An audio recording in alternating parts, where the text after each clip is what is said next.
Welcome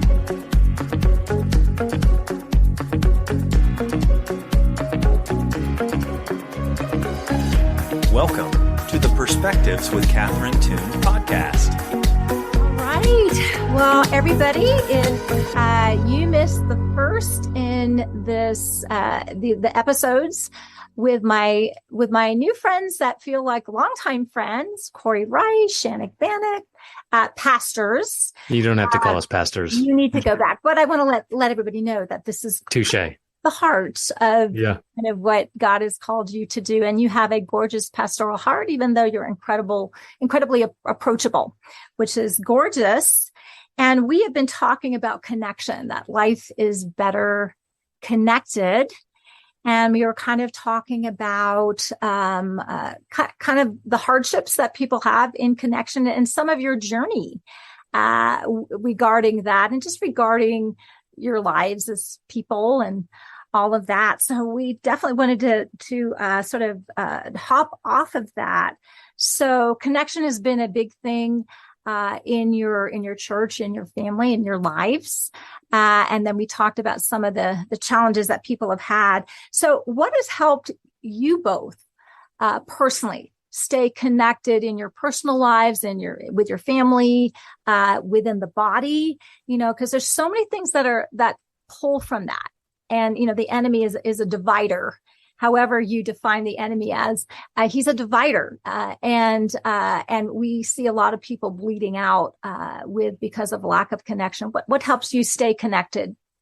I think what has helped me the most, and I shared a little bit about this in the last podcast, but I grew up in the church as my parents were the founding pastors of what is now called Hill City. And so I'm 43 and I've been here all 43 years of my life. And so what has helped me is to see it modeled by my mom and dad. And so I didn't share this part. So basically my mom and dad and several other families came out of the Catholic faith and they just wanted more of Jesus, more connection. They started around Bible studies in the late 70s and was like, this is amazing. Wait, what do you mean Jesus is our high priest? We don't have to just go to the priest down at the Catholic Church. And from that, they just built this little community and they met, and this might be a lot of like church stories in their genesis and foundation, but they met in people's homes, they met in basements, they met in barns, they met outside in the summer under oak trees and parks. And then the church just began to continue to grow as more people just came and really found community and found a place where they could belong. So much so that people were giving land. Hey, we need a permanent place we can go to. So people gave land, and my dad was a contractor by trade. He's like, well, I can build it. We had concrete guys. Well, we can lay the foundation. Well, I can run the electric. We had an electrician. Well, I can get together and do the plumbing, and I can do. And so really they all the families just gave of themselves and gave of their time and gave of their resources and came together to truly just love one another. And we still have a lot of these founding families still connected at Hill City. Mm-hmm. And so we're talking over 40 years of people putting connection as a priority in their life, really, and which is rare, I think. And to see it modeled for me that, yes, there are differences. Yes, there are arguments. Yes, there are differing of beliefs or differing of how to do certain things and opinions, right? Everybody has one. But I saw over 40 years people modeling what it looks like to put others first. And so really right off the bat, to me, that's what really helped like put that as a priority in my life from a young age. And I would say, and I mentioned the last episode, that I'm just wired to be highly relational. And I don't know, well, I'll say, I don't know if I'm wired that way or if it was just ingrained in me from an early age. And so I would say that was the start of my journey in making sure that I'm staying connected with the friendships I have with our staff and our team here, and then creating that culture of connectivity, because we do believe that life is better connected. Great. Mm-hmm. Yeah. Honestly, I'm going to give a lot of praise to Channock here because When did you start doing TLP, Channock? 2018, 2017, 19? 2019. 2019. So 4 years ago. TLP is Townsend Leadership. What's the P stand for? Yeah. Townsend Leadership Program. It's John Townsend. Him and Dr. Henry Cloud created the book Boundaries, which you may have heard of, and some other things. He put together a program for leaders, and I signed up for this class. I don't know exactly where he's going and what he's going to say, but I did sign up for this TLP class because I thought, oh, great, leadership stuff. I always could use more tools on my tool belt for leaders, for leadership stuff. And so I'll do it. Well, little did I know it was all about the emotional health of a leader, primarily.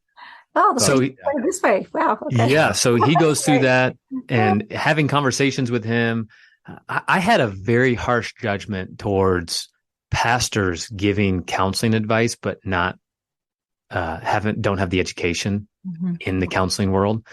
And so I was like, man, I'm a pastor and people come to me for advice. I should probably be trained in that. So I went back to school to get a degree in counseling while I was pastoring, because I was like, man, I need to have better tools. And what I thought I was doing to help other people was really first helping me. And I thought I was an emotionally healthy person until I actually started to deal with stuff. And then I realized, oh, goodness, I don't know if I can use language. And there are levels. Yes. Yeah. Anyways, I realized that my life was a disaster. I just knew how to avoid or sweep things under the rug really well from childhood traumas that were never even dealt with. And so he goes through this TLP program for two years. And then what you saw as our church is really a byproduct of our staff. So 2 years ago, he hired this TLP, this licensed family and marriage therapist, to come in and start doing group therapy with just our staff. So one day a month, we would have this intensive 6 to 7 hour emotional health, vulnerable moments to connect. And you realize, I do life with these people that I'm on staff with, and we work together, but I never really knew a lot of the ways that people thought and how they process their own trauma and the things that they were going through. And the more vulnerable we got, the more closer we got. And sometimes there was fear of like, what are people going to think when they find out about this skeleton in my closet?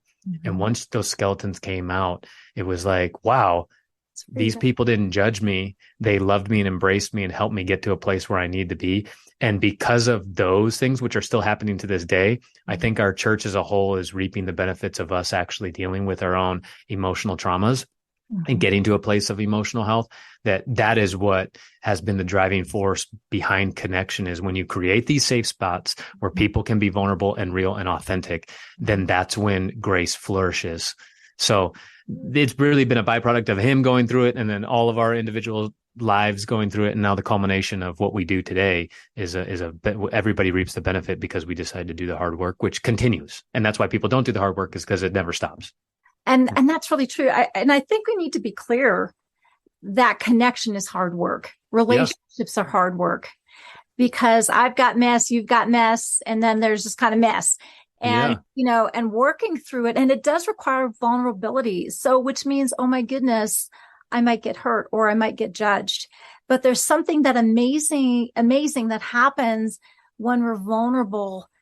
And that's where you feel really accepted, because all of us come with crap. It's just a thing. We're a human being. Got it. Okay.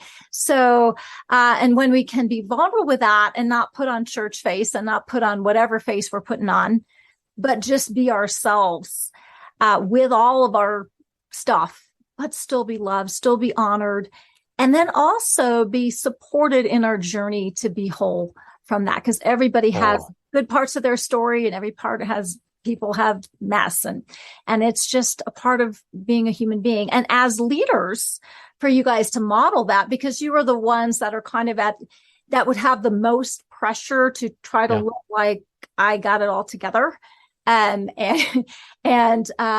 so being vulnerable and authentic that way in your journey is so healthy and creates a space for other people to follow. That is brilliant, but it does require work.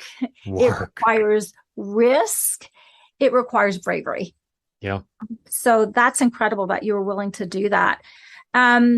So what help do you have? What would you recommend to people who are feeling disconnected. Maybe they don't have a church body, or maybe they do, but they feel like they're alone in the body, or maybe, they've deconstructed and they don't, they've been booted out because they didn't agree. Whatever, what helps would you have for people? Yeah. I'll start this one off because I think, life is all about seasons and learning how to embrace the season, even if it's lonely. One, give yourself permission to be okay with not being a part of a community if you need that for a season. Mm-hmm. And I do, which is kind of ironic because you're like, oh, everybody needs connection, which I agree. But sometimes you've been so hurt by institutions or whatever that you need that space to just be alone. And, okay, you don't find a church community because you don't agree with what is being taught on the platform. That's okay for a season. For a season. So don't beat yourself up if you're living with the shame of, oh, I'm not a part of a church and I need to because that's how I was raised. Give yourself time to process that because you can find community in a whole different church. So. Yeah, you can find community in all different kinds of ways. That's why, CrossFit was the fastest growing church in America 10 years ago because people belonged even if they weren't fit. And so I think that there's that, but also, it's a process, but it starts, in my opinion, with getting emotionally healthy. And this is going to be the high horse that I sit on just because it's where I've been the last 4 years, especially someone who thought that they were emotionally healthy until you start doing the work and you realize, oh my gosh, like I don't even know what I was doing before 2019, to be honest. But that emotional health is so important. You said whole, that's like a trigger word for me because the statement that changed my life was this idea that brokenness is a lie that's created by trauma, but wholeness has been and will always be your truth. And so if I can view people as, even if they've got baggage in their life or brokenness that they believe it's not who they are, if I can guide them to this reality that they have always been whole and that is just trauma that we can deal with the Spirit of God, then eventually you can believe the truth of who you are and who you have always been. And I think that is where health and growth and connection starts, is recognizing a lot of the lies that we have been trained in church are lies. So yeah, and that is so true. I mean, doctrine does matter, but it's not what binds us together. And the whole concept is that we're coming from wholeness. We're coming from our original design that was whole in the creation. That gives you power and that gives you hope because your identity is not your brokenness. Yeah, facts. I like that conversation. It's wholeness is my thing right now. So no, that's so good. And I think I'll follow that up.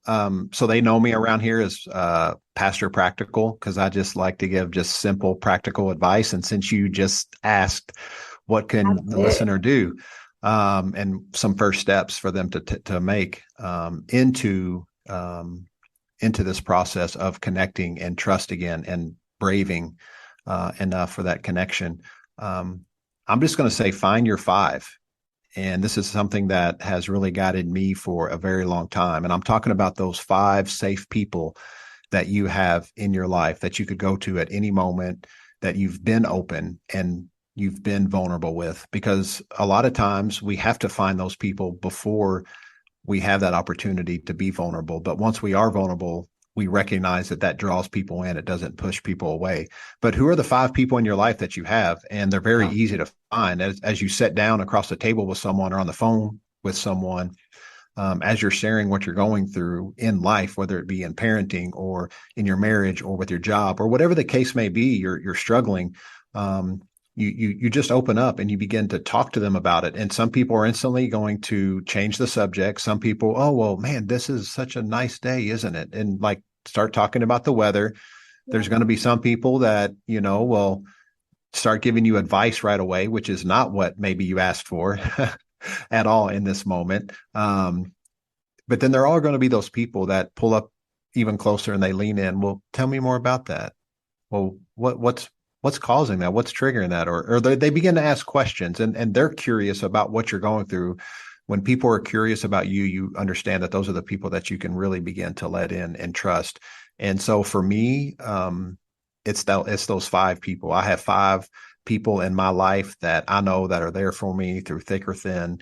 And honestly, having that in my life where I know they have my back through anything has helped me push forward into everything that I'm now a part of. And so, yeah, from the very beginning for me, it was find my five. So find your five. And start with one, because sometimes some people, if they are really, really broken, not by identity, but just in experience and strongholds and mindsets, one person is a huge step. Absolutely. Start with one and absolutely expand, because that creates a community. But that's brilliant. And also I think trust the Lord to show you your five and bring your five, because sometimes you're looking around and you don't see them. Yeah. And they may not be the ones that you think. Yeah, absolutely. Yeah. Yeah. Did you have any other, since Pastor Practical, did you have any other helps for us looking for connection?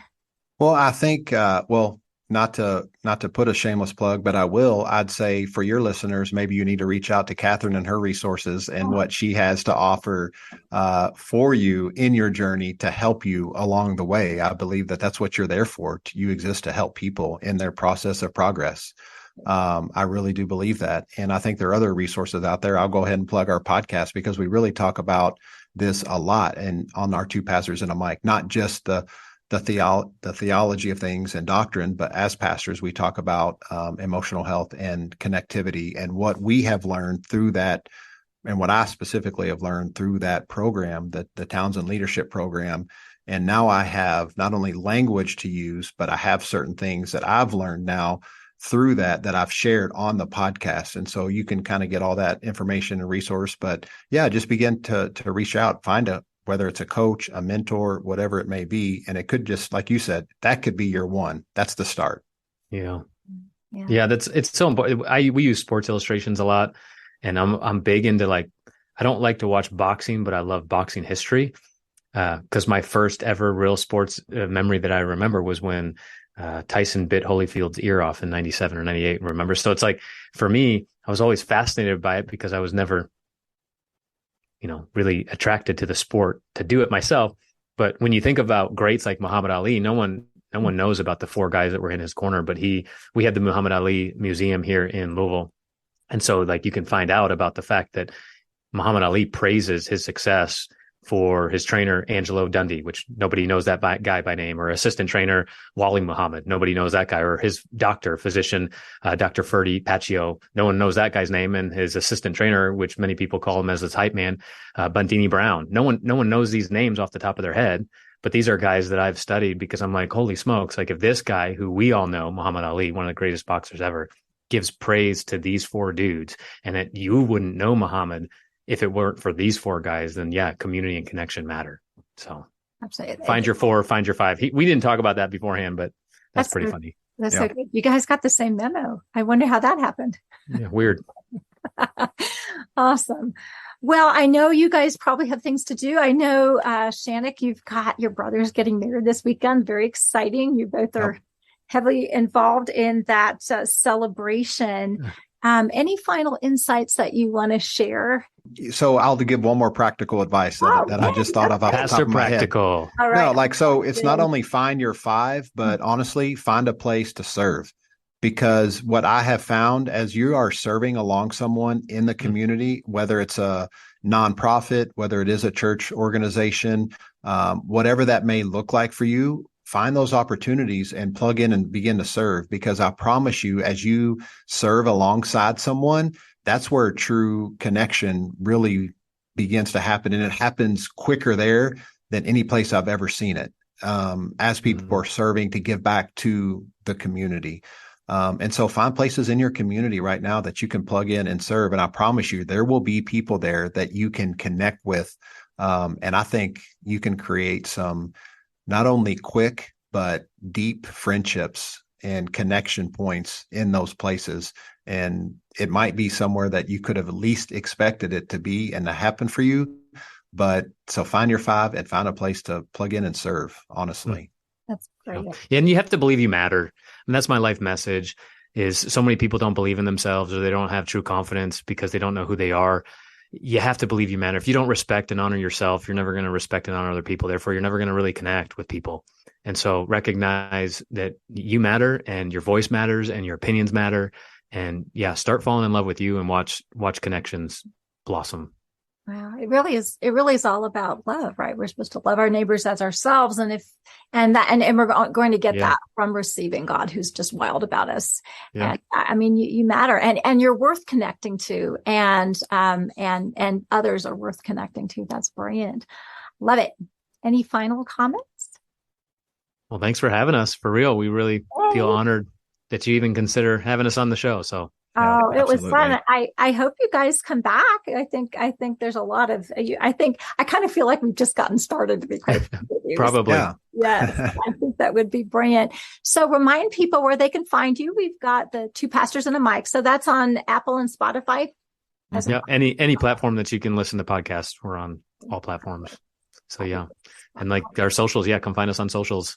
Right. Yeah. And I will include them in the notes. So that will be perfect. Great. Anyway, well, yay. Awesome. Well, Catherine, thank you so much. Yeah. Well, it was my pleasure. What a joy. And as I said, I just feel like we have so much in common. Just we're on the same wavelength. I think we can just keep on going. So I hope you guys come back. I will be inviting you back and bugging you to come back. So awesome. I think we can have a great time. So thank you. Prove it. Looking forward to it. Prove it. What a challenge. Okay. Get ready for the texts and things. Anyway, thank you so much. And congratulations on your brother getting married and all of that, and how the church is.